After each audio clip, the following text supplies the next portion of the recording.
So we're pleased to give you a little preview of the 10 research grants that were awarded this year by the CJD Foundation. This is one of the most hopeful things we do each year, and we are so grateful for the support of this program. You can read about all 60 of the grants that have been awarded by CJD Foundation on our website. And you can also view some presentations and papers associated with the grants. So the sources of funding for the CJD Foundation research grants include donations to the foundation, funds raised through Strides for CJD, and memorial grants that are given by a group of families in memory of their loved ones. And in some cases, those grants are built over a period of years. So our grant program has been growing continuously, and since 2015, it has been an annual program. The size of the grants has grown as well, and we now award $50,000 and $100,000 grants. And as a result, the total amount funded on grants has grown continuously, and you can see in the past several years, it's been $500,000 or more per year awarded. If you're interested in funding a memorial research grant, please contact the foundation. You can see the schedule here for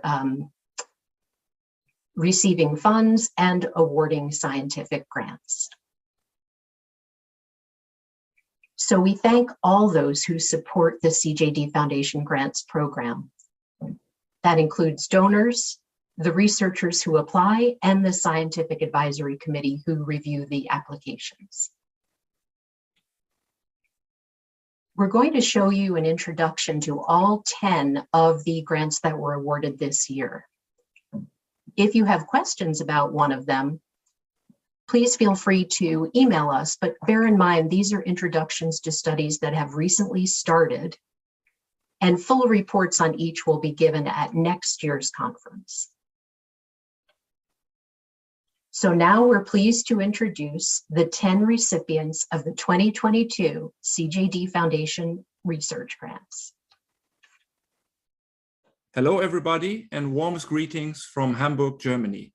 I am Hermann Altmeppen, and I am one of the lucky recipients of this year's grant, which actually takes for 2 years, so will end in 23. Although it is a pity that we cannot meet in person, I am happy to tell you, at least via this way, a little bit about our current project funded by the CJD Foundation. Because of the sad fact that beloved family members or friends were or are affected by this cruel disease, but also thanks to the explanations provided by the CJD Foundation and others, you already know about the basic principles underlying prion diseases, such as CJD. In this scheme, you can see on the left the surface of a neuron and the detrimental misfolding of the normal prion protein, which is here shown in green, into its pathogenic form shown in pink. Our research focuses on enzymatic cleavages occurring in all of our brains right now. An enzyme called ADAM10, which is shown here in orange on the right-hand side, acts like a Pac-Man or molecular scissors and releases the normal prion protein from the cell surface. The project that got funded recently has two connected parts. First, we investigate how this supposedly protective cleavage, a process already provided by nature, can be further stimulated as a therapeutic approach. Previous studies in mice indicated that this is possible. Second, we aim to address whether the released PRP can be measured in body fluids, such as CSF or blood, and serve as a biomarker for earlier and improved diagnosis. As you know, both aspects are critically important to the field and are urgently required. And we have recently generated important research tools, such as highly specific antibodies, that will enable us to fulfill this research. I personally hope, and I think that from the diverse innovative projects of various researchers funded by the CJD Foundation in the past and in the future, we will eventually end up with a promising combination therapy targeting different aspects of the disease. And therefore, I would like to thank all of you for your valuable donations. In particular, and for this very project, I would like to deeply thank the family members and dear friends of Andy Lewis, who enabled this research, and we will certainly do our best to make it a success. I also want to thank the donors of my previous grants I was lucky to receive via this foundation, since these somehow set the stage for the current one. I strongly hope to meet all of you in person next year. And once again, kind regards from Hamburg, and all the best to all of you and your beloved ones. Thank you. Good morning, everybody. I am Maria Letizia Barreca. I am a professor of medicinal chemistry at the University of Perugia in Italy. Today, I'm going to provide you a brief overview of our project that this year was founded by CJD Foundation. Just a quick introduction. It is well known that the key event for the development of prion diseases is the conversion of a normal physiological cellular protein called prion protein, PRPC, into a pathological form that is called PRP scrapie. PRP scrapie then accumulates in the brain of affected patients, leading to neurodegeneration. However, PRP scrapie is not the only cause of these devastating disorders. There are strong evidence that also the normal protein, the PRPC, has some key role in this development of the prion diseases. In particular, PRPC is very important for PRPC propagation, so we can have a larger amount of the pathological form. But what is more important to us is that PRP scrapie needs the normal protein, so needs PRPC to give neurotoxicity. And so in the last years, we have worked in a project with the idea to develop compounds able to suppress, to block the PRPC-mediated toxicity.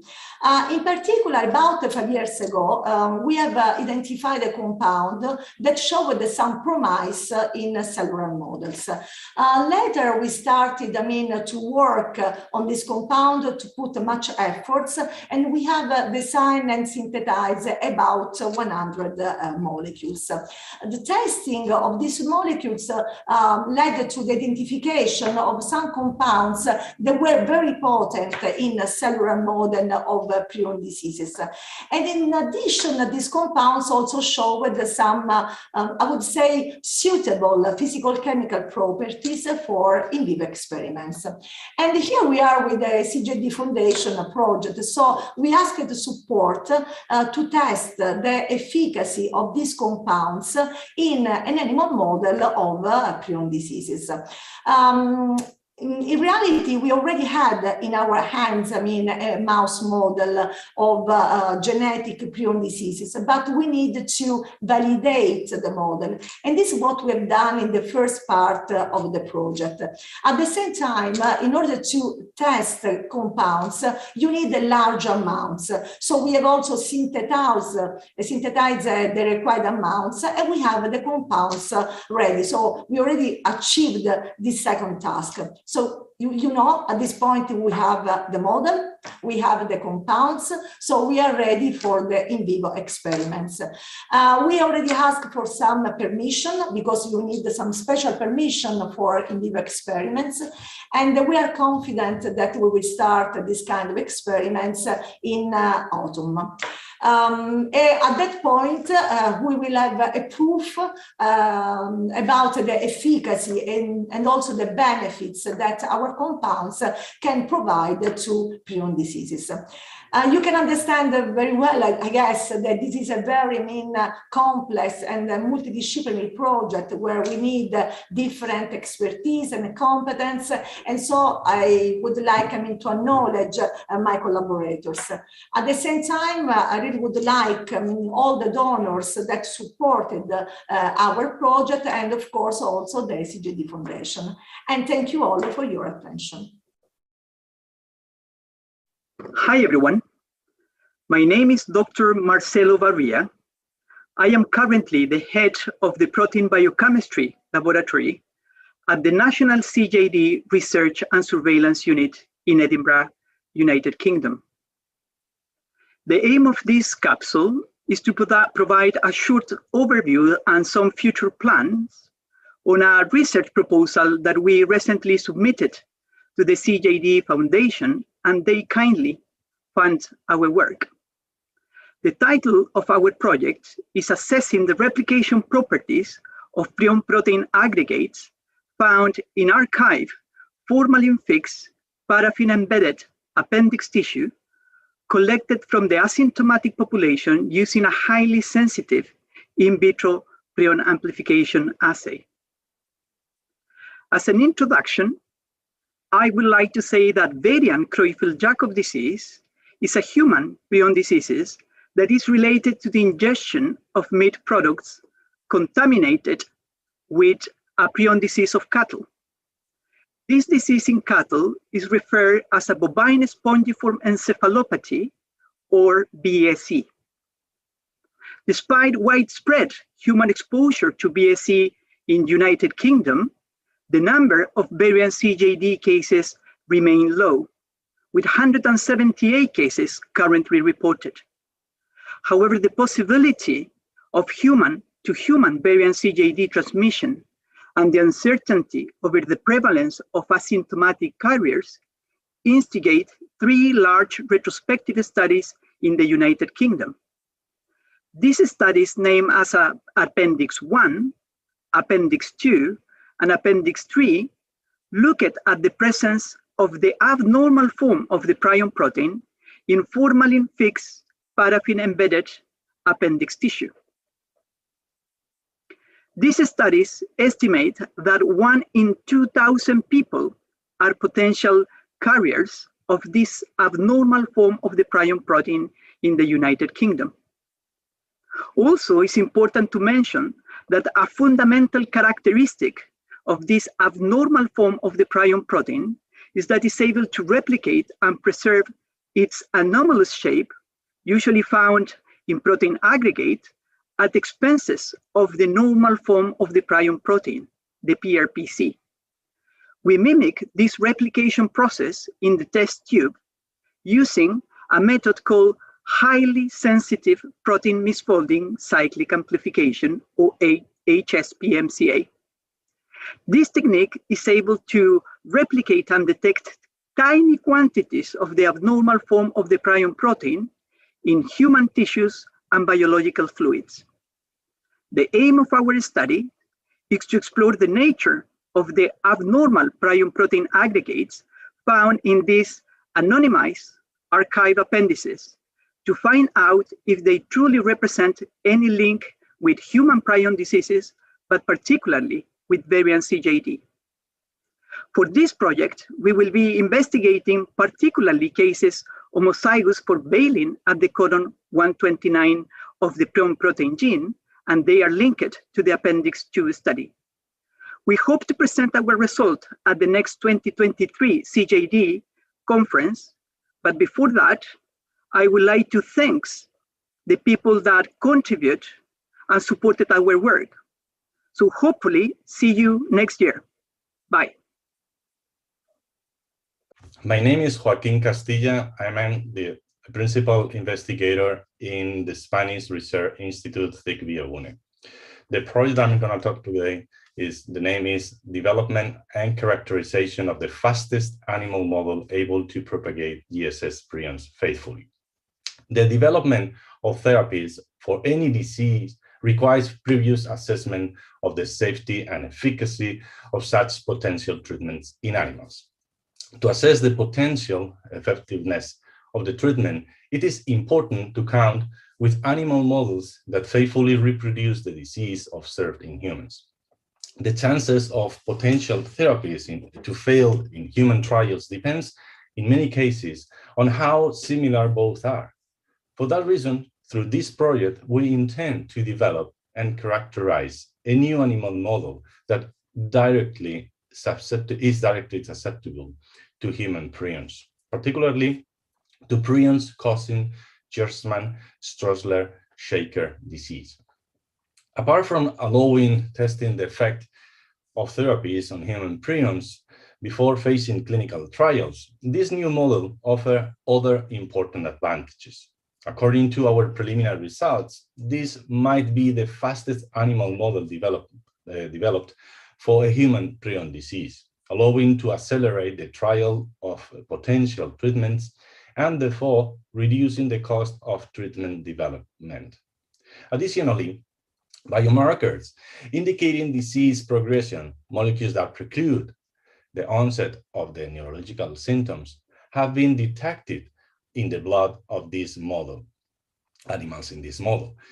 All these characteristics would make this animal model ideal to test rapidly potential therapies for prion diseases, although the model requires further characterization to make it feasible. Throughout this project, we will evaluate whether other human prion strains could be even faster. We will test different inoculation routes in order to make it usable for treatment targeting prion transport to the brain. We will fully characterize the lesion appearing in the brains of these animals to evaluate disease-modifying therapies. And we will demonstrate the utility, assessing the efficacy of two potential treatments. One aimed to reduce PRP-C, cellular PRP levels, and another one using a molecule with anti-prion activity in vitro. I want to thank to the supporters that financed this grant that I'm pretty sure is going to be very useful for the whole community, prion community. Thank you very much. Hi, my name is Leonardo Cortez. I'm a research associate in Dr. Valerie Sims' lab at the Center for Prion and Protein Folding Diseases in University of Alberta. So first of all, I want to take this opportunity to thanks very sincerely to the CJD Foundation and especially to the donors that decided to support our research. Today, I want to give you a brief overview of this project that focuses on studying how different types of prions drive different disease phenotypes. We know that prion diseases can be presented with a broad and variable range of symptoms. We also know that during prion disease, the normal prion protein misfold, change its shape, and start clamping together to form a wide variety of prion particles. Prion with different shapes and different properties. We can divide these prion particles in two groups, two populations. One that include the smallest particles, the particles that are less stable and possibly more toxic. And a second population that include the larger particles, more stable, much harder to be degraded by the brain. These two populations of prion particles also differ in the ability to replicate and spread in the brain. So in this context, a natural question that comes to our minds is there any association between these two populations of prion particles and the different symptoms that a patient with CJD present? Well, in an article that we recently published, also with the support of the CJD Foundation, we found that in fact there is an association. We proposed that the different proportion of these two populations of prion particles in the brain of patients with CJD will drive their symptoms. However, there is a very relevant aspect that we haven't explored yet, an aspect that will help us to know more deeply about this association between type of prion particles and symptoms. And that aspect is the regionality. With regionality, what I mean is figuring out how these two populations of prion particles spread and how they grow in different regions of the brain. So each brain region is a specific, a very unique environment that can favor one particular population or one particular type of prion. Then the consequence of that is that we will have different degrees of damage in different regions of the brain, with the consequent different symptoms for that disease. For example, if more neurotoxic prion particles accumulate in the occipital region of the brain, that patient will have vision problems. So in this project, using the same techniques and same method that we used before, we will try to isolate and characterize the different type of prions accumulated in different parts of the brain of patients with CJD. This will allow us to understand better why different patients have different symptoms. And ultimately, this knowledge could help us to better target specific type of prion based on the symptoms of the patient. Another interesting question that we will try to answer is which factors control the propagation of these two populations in the brain of a patient with CJD. We know that the prions are formed in the membrane of the neurons, and the membrane is a particular structure that is composed mostly for lipids, a specific type of molecule that is present in all these membranes. So what we will try to do is try to identify which lipids are present in each region of the brain and try to associate the type of lipid in that region with the type of prion that is accumulated in that specific region.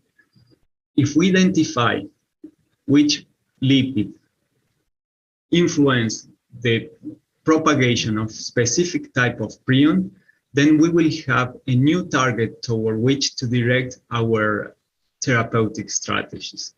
So those are our goals, and with your support, we will try our best to get there. So thank you very much again. Thank you especially to the donors.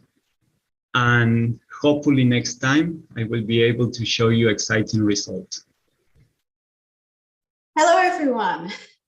My name is Catherine Haig. I am coming to you today from the Rocky Mountain Labs in Montana. I'm very excited to be telling you about some of the work that we're doing. Our grant was called Regional Tropism of Sporadic CJD Subtypes in Human Brain Organoids. So what we really want to look at here is that we know during sporadic CJD, patients will present with different symptoms and also different disease durations. And they are often caused by the different subtypes, which we think are just really very small changes in the structure of the prions, the agent that causes disease. But those very small changes seem to allow this agent to attack different parts of the brain. And by attacking different parts of the brain, you get the different symptomology. So we want to really delve into how these different shapes attack the different parts of the brain, and maybe even different cells within those different parts of the brain. Until recently, that hasn't really been possible because we need a model of live human brain tissue to do this. But a few years back in time, my lab developed this. And these are human cerebral organoids, or human brain organoids. They're balls of brain tissue we grow in a dish. They can grow to about the size of a small pea. We actually grow them from stem cells that we reprogram from people's skin. So it's very ethically appropriate. All of our donors have consented to us using their skin to make these little brain cultures. And we were able to show that we could infect them with sporadic CJD prions. So what you see here, this brown, is accumulation of the disease-associated prions within the organoids. Since we did this, organoid technology has actually improved immensely. And now we don't just make these organoids left, right, and center. We can make them correspond to different parts of the brain, which allows us to look at those different subtypes, those different shapes, and how they attack the different regions. And that is what we propose to do here. We're going to make these different parts of the brain organoids, and we're going to infect them with our different subtypes, our different shapes, and look at how the cells within those organoids are affected. The way we're going to look at the cells is to use a new technique, or fairly new technique, called single cell sequencing. What this does is it looks at the genes that are expressed within the organoids. So you are defined by your genes. It defines your hair color, your eye color. It's the same with the cells within the organoids. Their genes define them, which means we can identify them. And the readout we get looks a lot like this. Each dot is an individual cell. And this is kind of the family tree of cells. That the cells that are most closely related, i.e. the same type grouped together, and the distant relatives are, say, over here. Once we've got this data, this allows us to look in detail at what's going on in this type of cell versus these types. And we can see how the different subtypes are affecting these populations differently, or the same, or maybe not at all.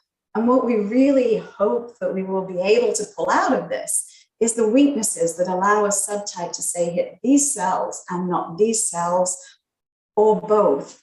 And if we can define what those weaknesses are, ultimately, we really want to then try and intervene to prevent that weakness being targeted, stop the disease right at the very beginning, or find another way to intervene to stop those cells being damaged and eventually dying during the disease.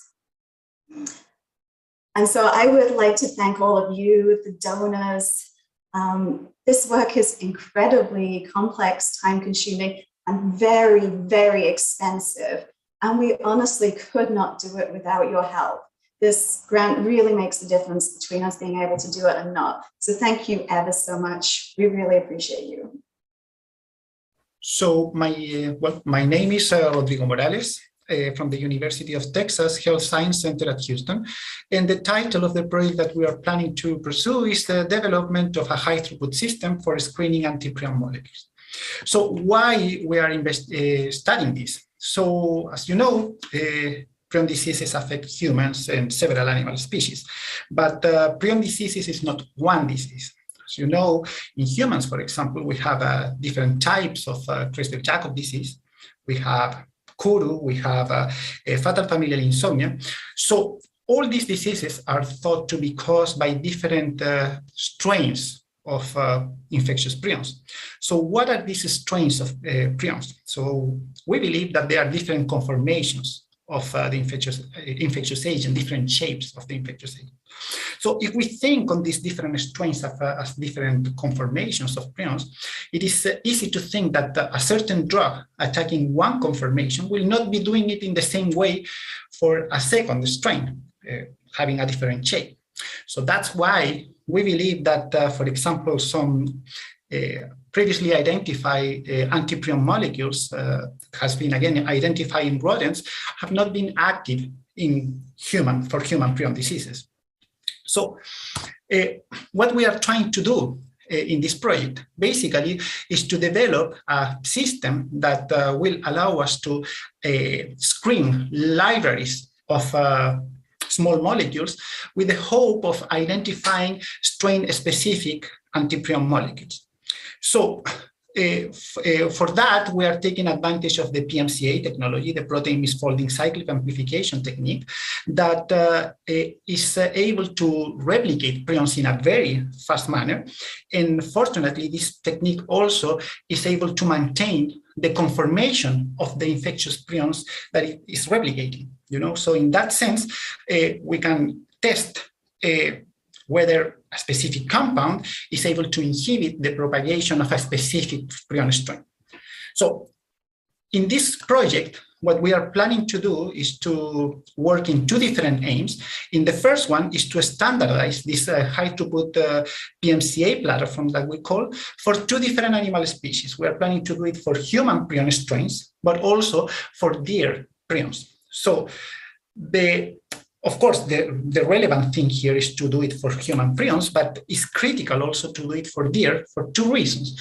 One is because of the problem that chronic wasting disease prions are making in the North America, especially in the United States, but also is because we want to test whether molecules identified as active for human prions are also able to be active for deer, or they are exclusive for humans. And the other way around, we want to see whether some molecules active against deer prions are able to go against the human prions or not. So we will develop this in two different formats. Hopefully we will go for a 384 well-plate format that will allow us to test a higher quantity of molecules.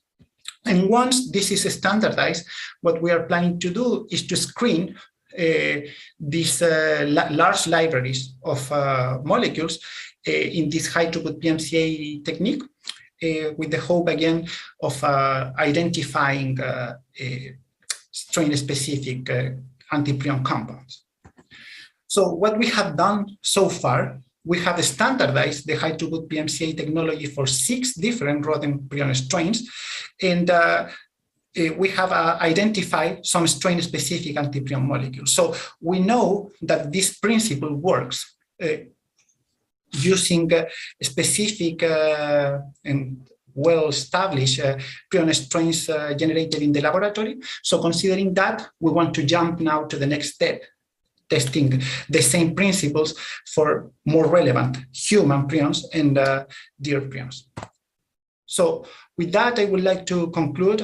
I would like to thank the different awards that are making possible this research. And I really hope to bring good data and good results for the next year meeting. Thank you very much. Hello, everyone. My name is Jamie Noguez. I am the Section Director for CSF Testing at the National Prion Disease Pathology Surveillance Center at Case Western Reserve University in Cleveland, Ohio. So this is the only center of its kind, and it offers diagnostic testing for prion disease to patients and their families. So the title of my research study is Improving the Sensitivity of CSF-RT-QuIC in Humans by Examining Cases with Indeterminate Results. And in the next slide, I'm going to tell you a bit about it. So one of the tests that we offer at the Prion Center is called Real-Time Quaking-Induced Conversion, which we abbreviate as RT-QuIC. Now, this is a very good test for detecting prion disease using cerebral spinal fluid samples from patients to look for the misfolded protein. It's a test that has about 90% sensitivity and about 95% specificity. So what that means is that it's very good at detecting prion diseases, but it's also good at differentiating it from other types of neurodegenerative conditions. But we know that there's still room for improvement. So about 10% of prion diseases are known to give false negative CSF-RT-QuIC results. And we know that about 1% of CSF samples that we see come through the Prion Center, they yield an indeterminate CSF-RT-QuIC result. The image on the right shows examples in columns A and B of characteristic curves for positive and negative results. Now, these are very straightforward to interpret. But then we get samples that have results like shown in columns C and D. So these are indeterminate results. And as you can see, these don't look quite positive, they don't look quite negative, and so that presents a challenge at times for us to interpret them. So our hypothesis is that by further examining indeterminate cases like these, we may be able to find ways to improve the sensitivity of our current CSF-RT-QuIC tests. And by doing that, we'd be able to improve the diagnosis of human prion disease, especially in these rare cases or in the subtypes that we know most often result in false negative CSF RT-QuIC results. So how are we going to go about doing this? So my study involves 3 aims, and they're as follows. First, my goal is to determine the final diagnosis of patients with indeterminate CSF RT-QuIC testing results, and I plan to do this by reviewing their autopsy records.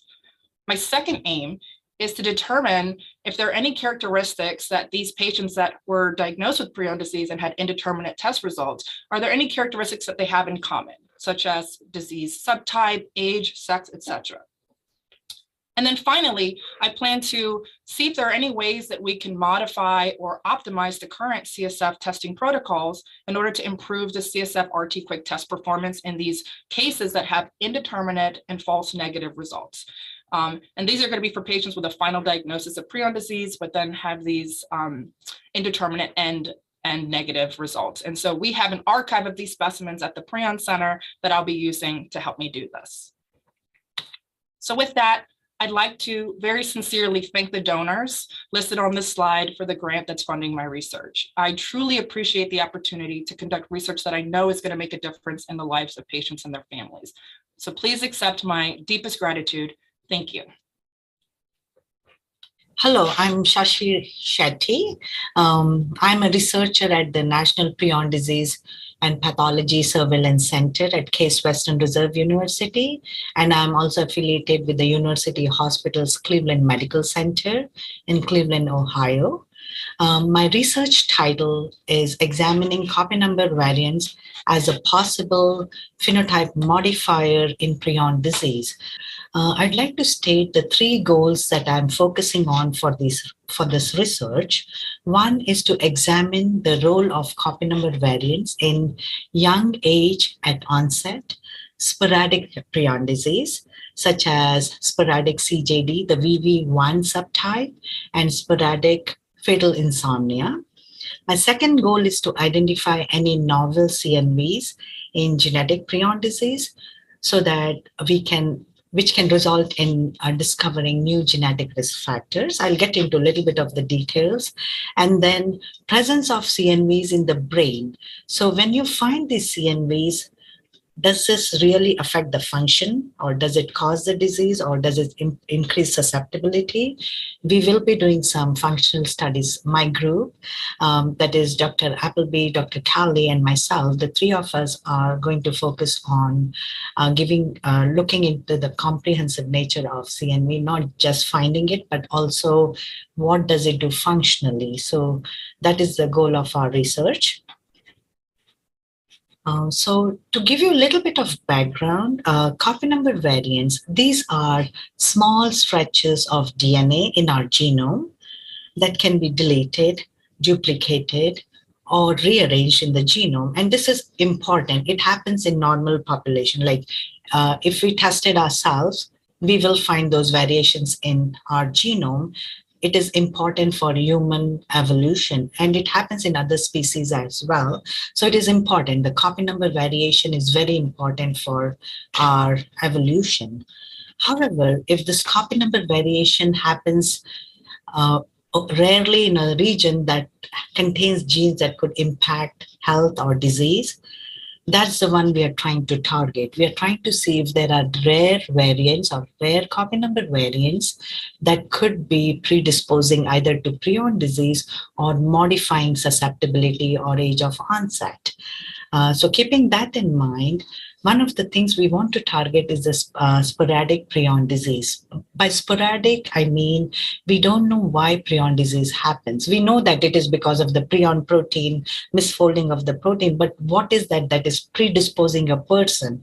Because this is such a rare disease, 1 in a million. So why does it happen in one person, not the rest of the population? So we are trying to understand what is going on in the genome. Could these copy number variants be predisposing to the disease, either early age of onset, or it could be making the phenotype more severe or mild? We'll start with sporadic prion disease, especially the VV1 subtype and sporadic fatal insomnia, and look for In these young patients, typically prion disease happens in older individuals, like in their 60s.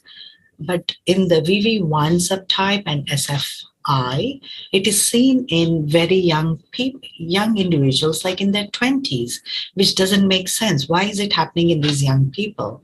Like, when it is supposed to be happening, it's so rare, happening in 1 in a million, and in people who are older than 60. And here it's happening in somebody who's 18 or 20. What is predisposing? What is the factor, predisposing factor?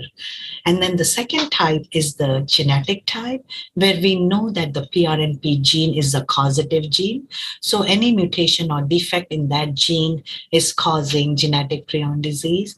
And these are typically inherited from a carrier parent. So somebody who's carrying the mutation, who at some point may develop the disease. So again, with the same mutation within family, say there are 4 people who have this mutation in the family, but you'll see that someone may never develop the disease. Another family member might develop it at a young age, or someone else may develop it later on. So there is variability, like intra-family variability. Within the family, we see the same gene, same mutation, but the effect is different. Either they never develop the disease, or if they develop it, it's very young, at a very young age, or they might develop it at a later age. And the phenotype, like the expression, the cognitive decline, it might be slow, could be fast. So there are variability, and it doesn't make sense that this prion gene is behaving differently. The same mutation is behaving differently. So we are trying to figure out if these CNVs, the rare novel CNVs, could they be the risk factors? Either they are being protective, just presence of these stretches of DNA that are variable. Could that be protecting a patient or an individual versus not protecting or making the other person more susceptible? So once we identify these CNVs, we want to know, are these CNVs did we just happen to see it in the brain?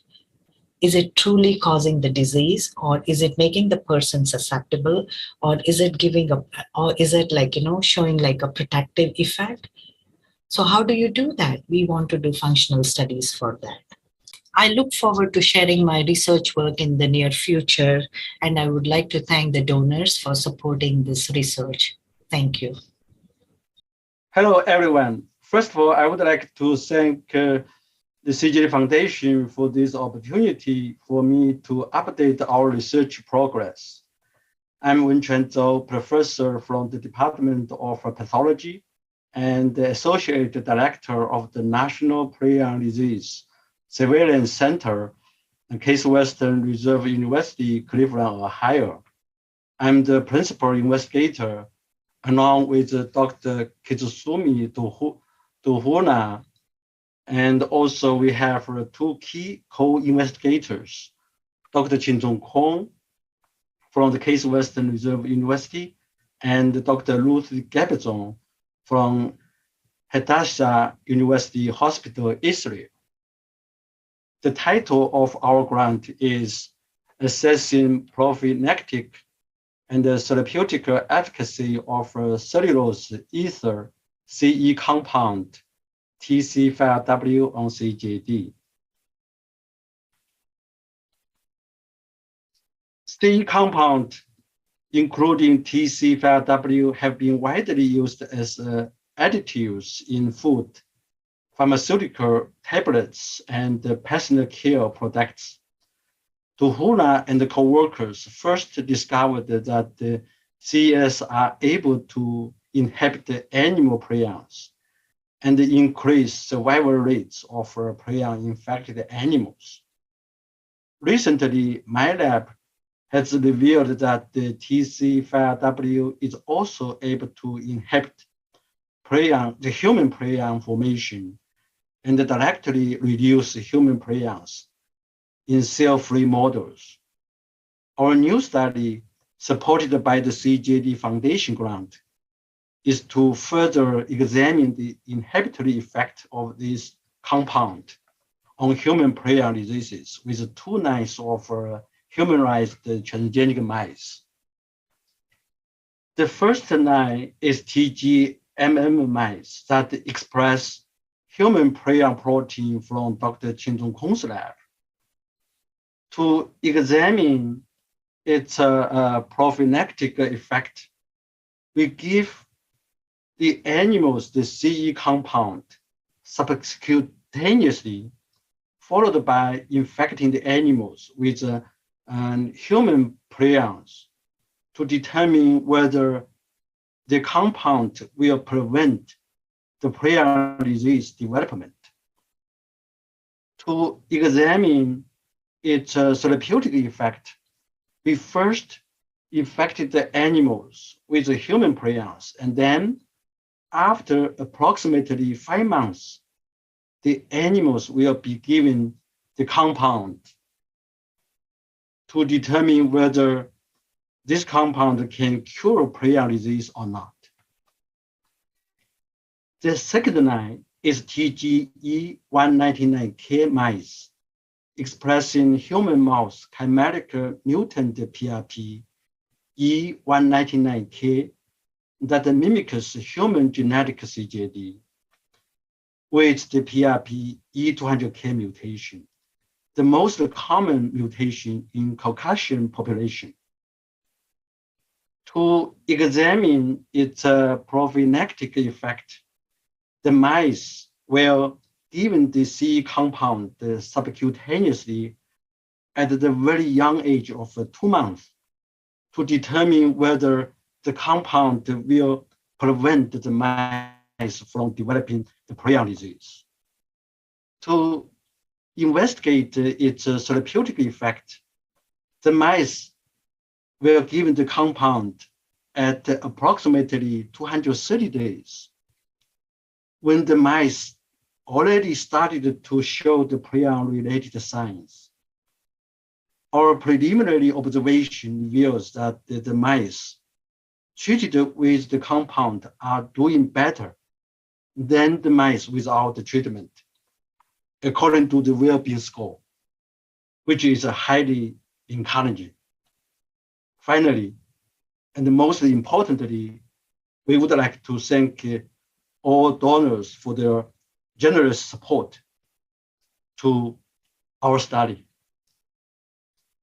Thank you for your attention. Thank you for joining us for the final session of the 2022 CJD Foundation Virtual Conference. We were glad to share this preview of the studies recently started by the recipients of this year's research grants. They will each provide a full report at next year's conference. In the meantime, if you have a question about today's session, please contact us at the CJD Foundation. Thank you for supporting the CJD Foundation and our research grant program. Have a good evening.